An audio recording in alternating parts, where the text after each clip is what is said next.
What is going on, everybody, and welcome back to the World War History Bar. Hope you all had a fantastic day. First off, let's address the elephant in the room. It has been a while since we've posted. We apologize for that. We have been very busy with work and moving soon. It's all this stuff together to make it. It'll be very busy. It'll be a lot more consistent when we move into the house. Yeah, it'll definitely can tell you that. Also, just to give you guys a heads up, coming up in August, the D-Day Cognac 2023 reenactment event. If you saw on the channel earlier this year, I posted some YouTube shorts, a little bit of a compilation of some of the video clips I got when I went last year. It was just me. But this year, it's going to be me, Chase, and a couple of our friends. So if you're going to be there, we'll be there, so look for us. You're advertising 23, but it says 22. Oh, yeah, but I mean... False advertising!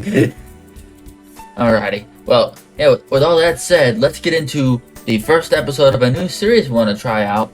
It's called Nazis on the Run. It's going to be a series talking about a bunch of Nazi war criminals and their flights from justice after World War II. And today, we're going to start off with our first, the most famous, Adolf Eichmann. Adolf Eichmann. So if you're ready for this, don't forget to drop a like, subscribe, turn on post notifications so you do not miss out on any new uploads that come in the future. And with that said, let's get into the video.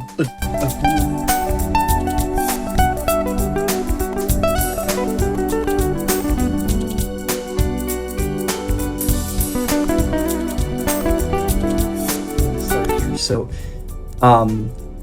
Adolf Eichmann, or Otto Adolf Eichmann, is his proper name, I tell you. He was born on March 19th, 1906 in Solingen, Rheinfeldt, Province, Prussia. I cannot speak. In the German Empire. He was born into a Calvinist Protestant family, and he was the eldest of 5 children. I know how that feels. Yeah. But he moved to Linz in Austria with his family in 1914, and he attended the Kaiser Franz Josef Staatsoberrealschule. Kaiser Franz Josef Staatsoberrealschule. in Linz. We'll put the name up here on screen. Yeah. I can't pronounce German. It's a long name. I can't pronounce German. So please forgive us for our German pronunciation going on. Well, you're the one that knows German better than I do. But he attended, that was the same school that Hitler attended 17 years before. How funny. But he played the violin and did a lot of sports while in school. Don't know which ones, but he did sports. And he wasn't the best at school, and he would be moved to another vocational school by his dad. He would leave that school without a degree and join his father's mining company, Untersberg Mining Company. But he only stayed a few months before getting a job at the OEAG radio company as a sales clerk. OEAG, that's funny. Oberösterreichische Elektrobau AG Radio Company.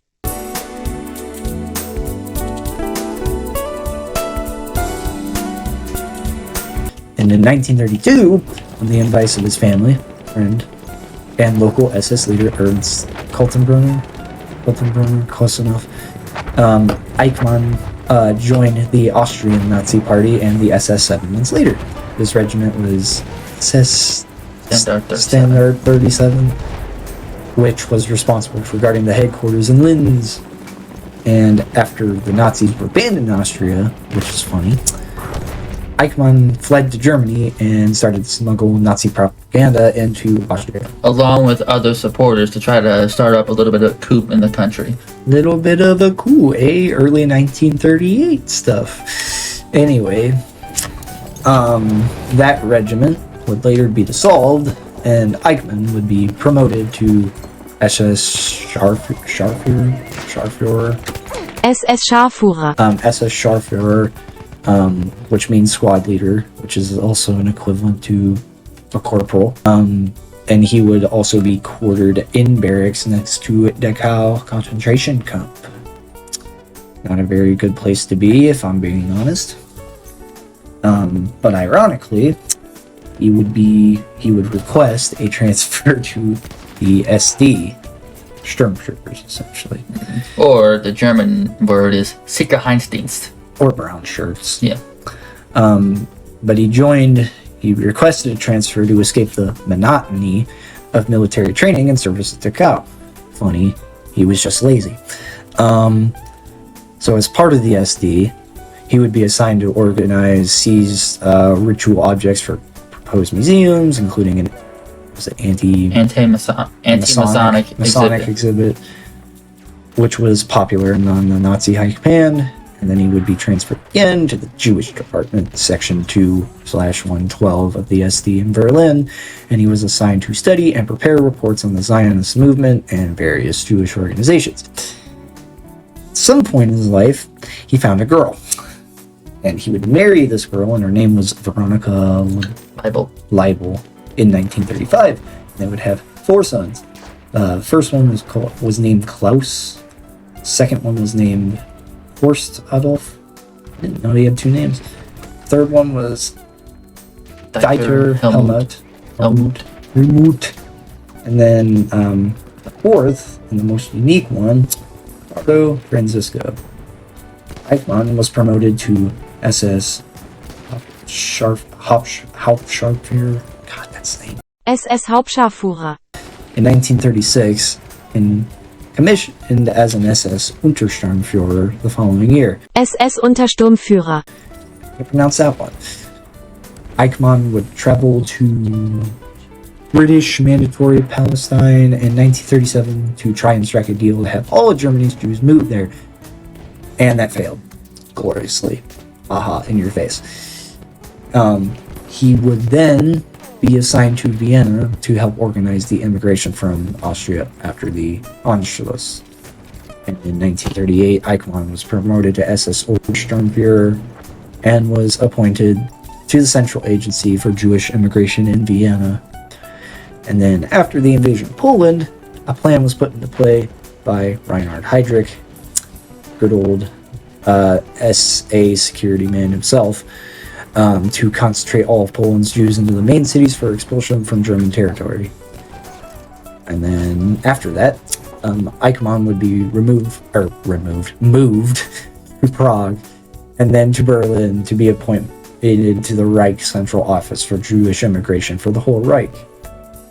Then he started to entertain the idea of forcefully moving all of the Jews in German territory to the island of Madagascar, which would kind of be a prison colony for the Jewish people. Funny enough is that was highly unrealistic, and it was later abandoned after the Germans failed to take the Suez Canal. So for the rest of the war, Eichmann would be tasked with deportation and immigration of Jews to ghettos and camps. And then as the Russians closed on Hungary, don't remember if that was late war or not. Yeah, that was. It was? 1944-45. Okay, so this is late war. After the Russians started closing in on Hungary towards the end of the war, he fled to Berlin, where he ordered all the documents to be burned, and then he would be captured by U.S. forces and spent time in several prisoner of war camps, but he wasn't identified by the U.S. forces because he had forged SS officer papers under the name Otto Eichmann. Which is very close to Eichmann, but Funny enough.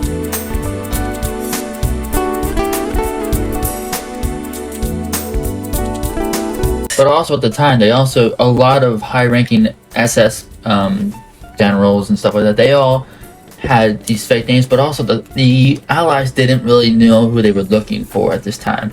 Even though Eichmann was a high-ranking Nazi, at this time they were basically just capturing all the German soldiers and then releasing them. They didn't really know who they were looking for at this time, so it was kind of easy for some of these high-ranking, war criminals to slip through the gaps and go undetected, which is kind of what happened here. And he would stay in these camps, get moved around to a couple of them, but he would finally escape from a work detail in Cham, Germany. After learning that his identity had been discovered, he would obtain new identity papers under the name Otto Henninger. So that's the second name he changed his name to, but there's That's more. a lot of autos. Yes. But he would move around Germany after this for a few years, evading capture and trying to find good, solid jobs. And he would do some such as forestry and then land leasing. He would basically buy up land and lease it to people so that they can use that for other stuff. And it did actually kind of work out for him, but it wasn't a very good good line of work for him. And at this time, he was still very, very paranoid about being captured. So in 1948, he was able to obtain a landing permit for Argentina and also false identification through the most notorious rat line, the Vatican rat line. He was able to get into contact with a Bishop Alois Hudal, who was an Austrian cleric and Nazi sympathizer. With that, he was able to get the documents he needed to go on his way to Argentina.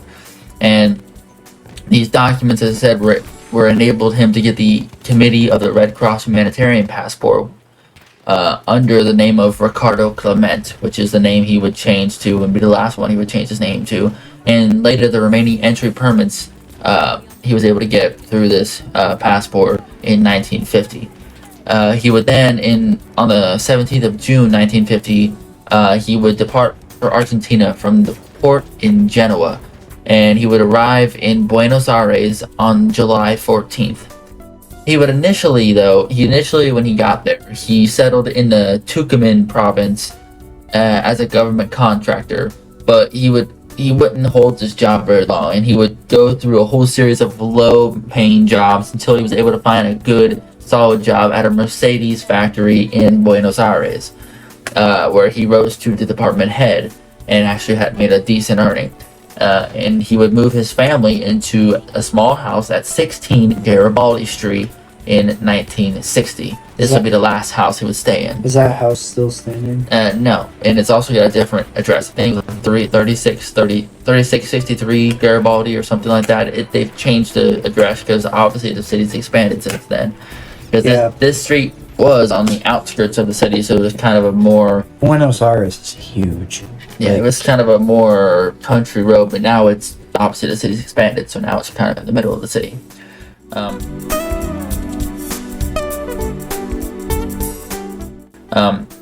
But instead of staying hidden, Eichmann would do many interviews with Nazi expatriate journalist Wilhelm Sassen, and he would also get a lot of audio tapes, a lot of written things, and all this stuff was really kind of letting people see, oh, here he is, he's in Argentina. He wasn't staying hidden, he was saying, hello, here I am, I'm in Argentina.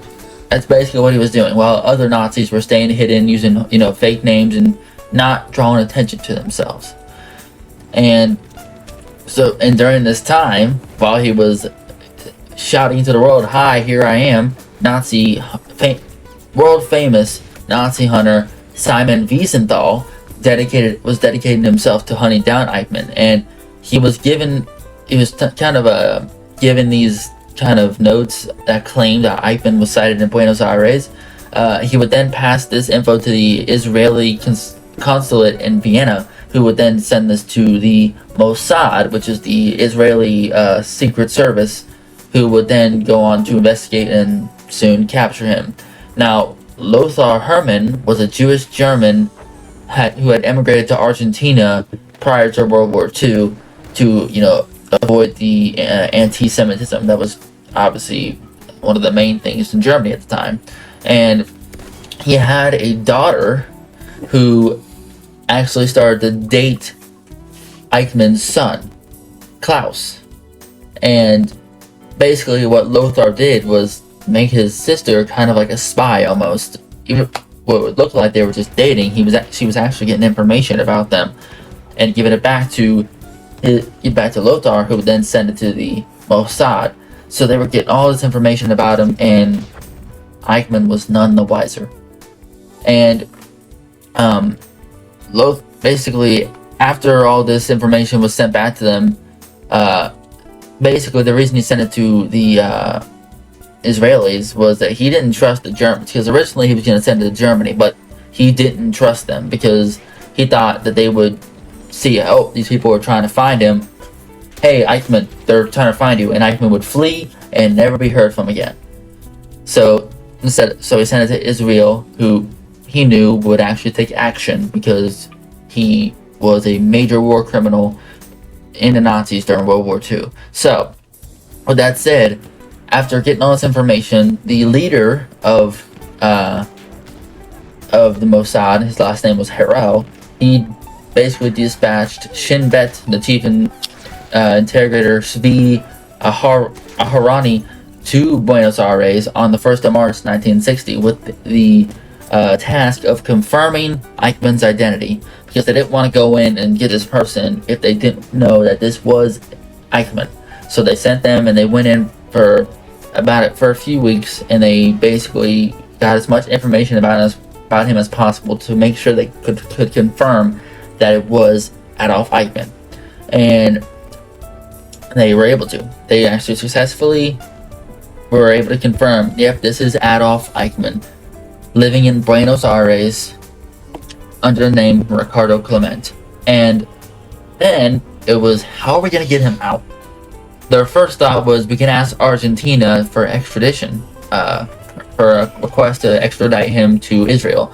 But Argentina had a history of rejecting these extradition requests for Nazi war criminals, because at the time Argentina was under a fascist dictatorship, so it was a safe haven for Nazis, and they're not gonna.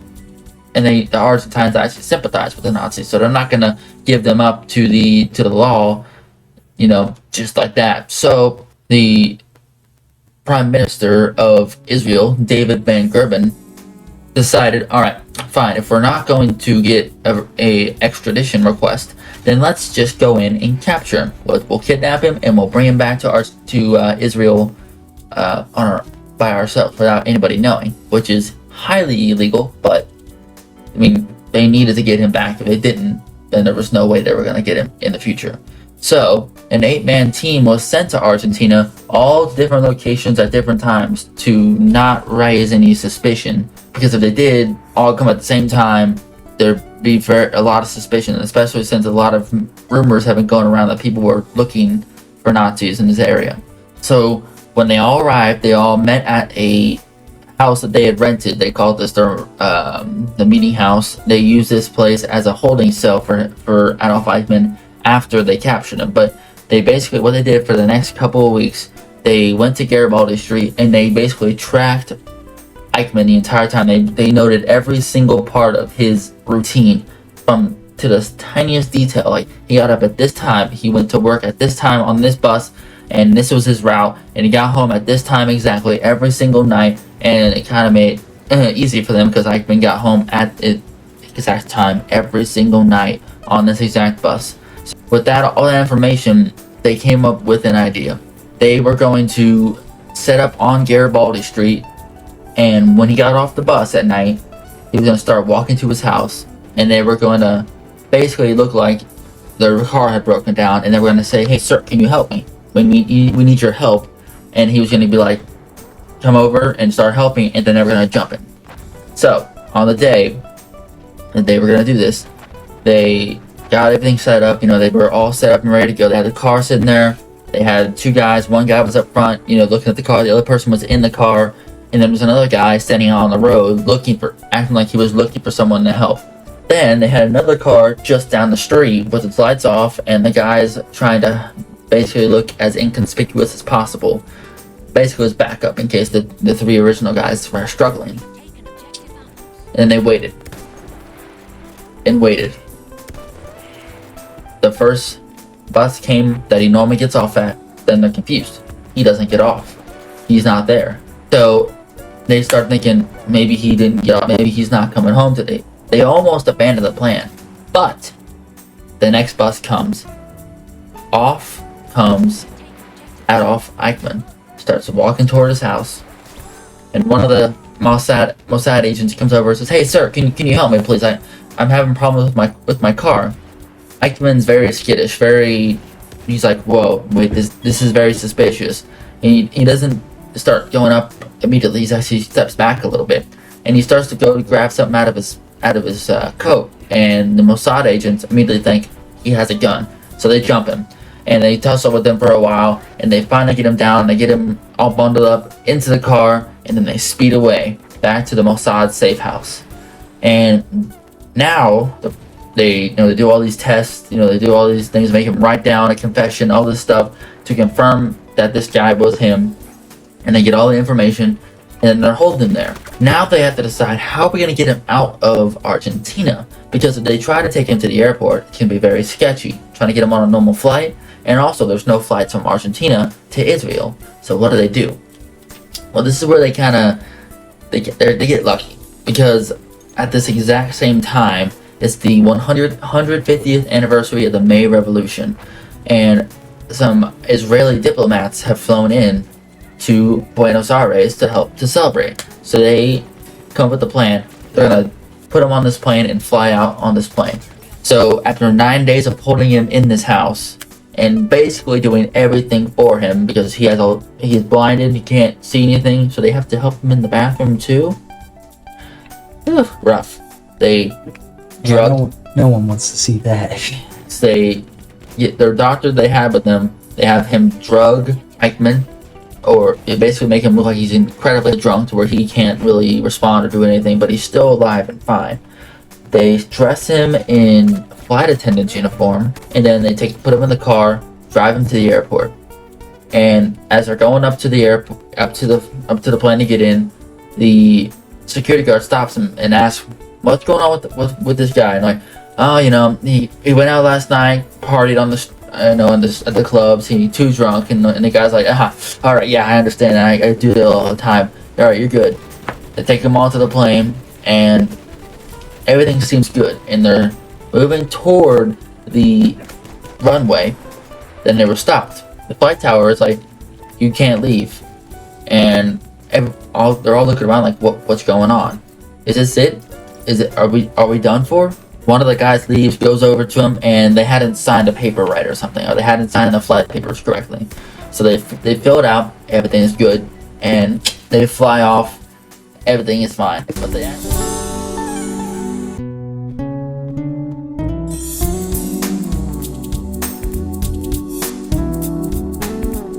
But they end up landing, I believe they land in Morocco to start, and then they refuel, and then they fly on to Israel, and he is taken there, and he's put into a high security prison, and now he's waiting for his trial.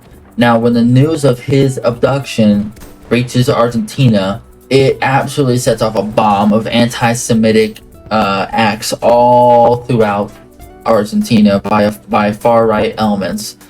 They are enraged that someone would come in and abduct somebody from their country unlawfully. And Argentina even requested a meeting with the United Nations Security Council, stating that this was a violation of their sovereign rights.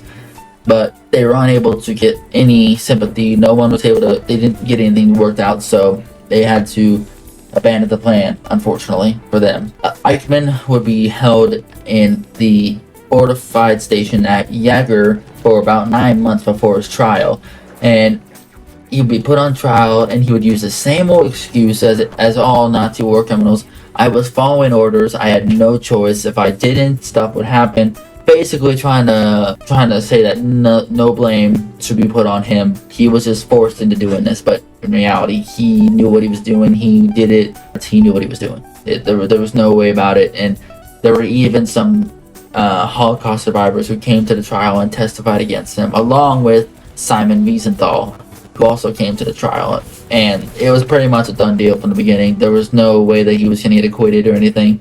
And he would be charged with he would be indicted on 15 charges, including crimes against humanity, crimes against the Jewish people, war crimes, and membership of a criminal organization. And with all that, he would be hanged on the 31st of May in Ramla, and the last words were, "All hail Germany, all hail Argentina," because of course that's where he came from. He's gonna say that stuff. And after he was killed from hanging, his remains were cremated and scattered in the Mediterranean Sea. And that there ends the story of Adolf Eichmann. And with this trial and this whole public outcry, it would launch a whole new interest in finding these other war criminals, and it would lead to the arrest of multiple others, including Erich Kripke and multiple others. I can't name them at the moment, and those we'll be covering in our next videos on this series. Alright guys, that is gonna do it for this first episode of Nazis on the Run. If you did enjoy, don't forget to drop a like, subscribe, turn on post notifications so you do not miss out on any new episodes. Anything else to say, Chase? Not that I know. Alrighty, also follow our social medias down below too. But that said, we'll see you guys back here at the World War History Bar in our next video. So hopefully not be months from now.